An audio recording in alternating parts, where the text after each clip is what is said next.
gabi ay samahan nyo kami mamasyal at tuklasin ang ganda ng Mula de Victoria.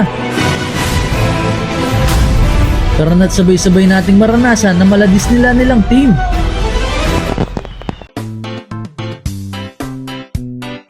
Ayun nga, papasok na kami dito sa may loob. Or nyo ka ng entrance. Pila. Taba yung pila, ne? Haba nga ang pila at mukhang maraming tao sa loob. Entrance, 100 children, adult. No food and drinks allowed. Dito ay nagbayad muna kami ng ticket para makapasok sa loob. Pasok nga namin ay sobrang dami ng tao sa loob. Pagbungad mo pa lang, makikita mo na ang dalawang giant inflatable na si Snowman at Santa Claus. May kasagit siya gumigla ko kang ticket. Ito lang tayo mag-derm. Wow! Pagpasok mo nga dito ay parang nag-i-snow. Wala kang gumamasok kayo. Bali yan eh.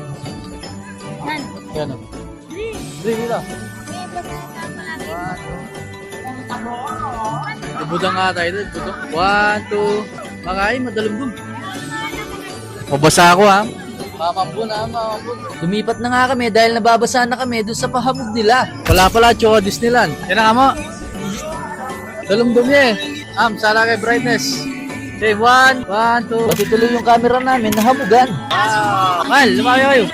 September pa lang pero ramdam mo na ang Pasko dito sa lugar na to. Yun naman, pasukin natin ang Disney Castle nila. 1, 2. Pero, sobrang kasala. Let's go, Si Arya pala. Si Arya mata eh. Wala sa yung PLB. Si Arya pala. Napik nga kami at akala namin meron pang mapapanood sa loob. Mag-CR lang mo pala rin Apple Ben kayong kilog. Hindi nga namin nina-expect na ganito pala karami ang tao dito. 1, 2. Ay, Marshall. Chase. Chase pala yan. Chase. 1, 2. Okay, Marine. Ano, daming bubbles ha?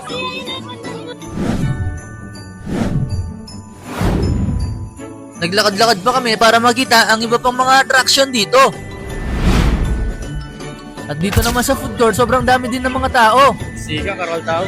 Madaretso. May kilog, lumay tayong kilog. Nakasalubong pa namin si Mickey Mouse at nagpa-picture pa si Audrey. Oh, Mickey Mouse. Picture ya, picture. Dito, tingin. Karol tao. Budang pala eh, budang. Wala yung live snow eh. At ito na nga ang spot na lagi kong nakikita sa Facebook. At makikita sa camera para talaga nag-i-snow dito. Maganda talaga